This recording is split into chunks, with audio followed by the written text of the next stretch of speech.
નમસ્કાર, આપ જોઈ રહ્યા છો સંદેશ ન્યૂઝ. આપની સાથે હું ભાવિની. મહત્વના સમાચારથી શરૂઆત કરીએ તો અમદાવાદમાં દીપડાને લઈ તપાસનો ધમધમાટ શરૂ થઈ ગયો છે. ગુમાથી સાણંદ રોડ તરફ સર્ચ ઓપરેશન ચાલી રહ્યું છે. કણોટી ગામના ખુલ્લા વિસ્તારોમાં સર્ચ ઓપરેશન હાથ ધરાયું. દીપડાના ફૂટપ્રિન્ટને આધારે અત્યારે સર્ચ ચાલી રહ્યું છે.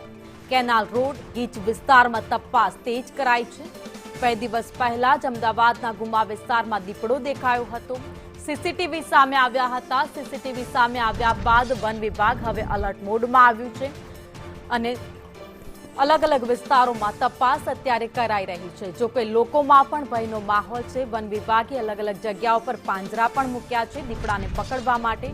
પરંતુ હવે દીપડો આ વિસ્તારમાં છે કે પછી અહીંયાથી ખસી ગયો છે, જતો રહ્યો છે, તેને લઈને પણ લોકોમાં ભયનો માહોલ છે. જો કે વન વિભાગ, વન મંત્રીનું પણ કહેવું છે કે દીપડાએ આ વિસ્તાર છોડી દીધો છે.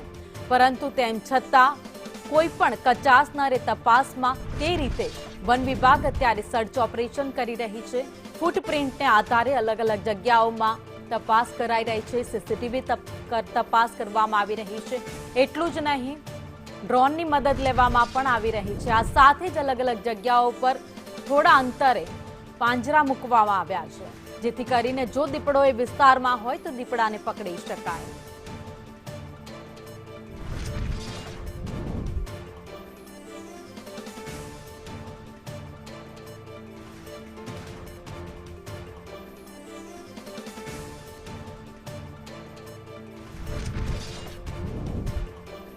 ગુમાથી સાણંદ રોડ વિસ્તારમાં સર્ચ ઓપરેશન અત્યારે ચાલી રહ્યું છે.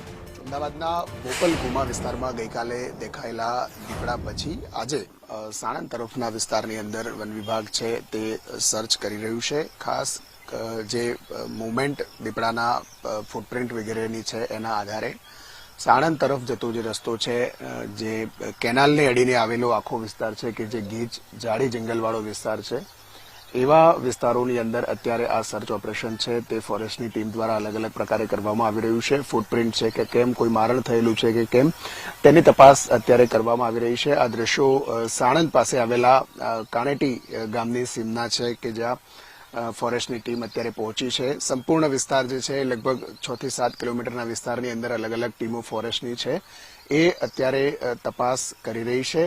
સર્ચ કરવામાં આવી રહ્યું છે કારણ કે શરણદીપ સોસાયટીમાંથી દીપડો બહાર નીકળવાના જે ફૂટપ્રિન્ટ મળ્યા છે એના પછી કોઈ નક્કર ફૂટપ્રિન્ટ અથવા તો પુરાવા ફોરેસ્ટની ટીમને હજુ સુધી, એટલે કે લગભગ 30 કલાકનો સમય વીત્યો હોવા છતાં હજી સુધી પુરાવા મળ્યા નથી અને એટલા માટે આ સીમ વિસ્તારની અંદર ફોરેસ્ટની ટીમ છે એને સર્ચ ઓપરેશન શરૂ કર્યું છે. જો આ વિસ્તારની અંદર પણ સર્ચ ઓપરેશનના અંતે પાંજરા છે તે મારણ સાથે મૂકવામાં આવશે. જો કોઈ જગ્યાએ સ્પોટેડ થાય તો ફોરેસ્ટની ટીમ છે એને પકડવા માટે કોશિશ કરી શકે છે. જો એ ન થાય તો સતત 7 દિવસ સુધી આ વિસ્તારની અંદર સર્ચ ઓપરેશન કરવામાં આવશે. અગાઉ 2024ની અંદર પણ દીપડો હોવા, સાણંદ આસપાસ દીપડો હોવાના જે દ્રશ્યો સામે આવ્યા હતા, જો કે એ વખતે પણ વન વિભાગને કોઈ નક્કર પુરાવા હાથે નહોતા લાગ્યા. એ વિડીયોના આધારે ફોરેસ્ટે તપાસ કરી હતી. આ વખતે સીસીટીવીના આધારે તપાસ કરી અને ફોરેસ્ટની ટીમ આ વિસ્તારમાં છે કે કેમ તેનું સર્ચ ઓપરેશન અત્યારે કરી રહ્યું છે. કેમેરામેન મનીષ વાણિયા સાથે રાવલ, સંદેશ ન્યૂઝ, અમદાવાદ.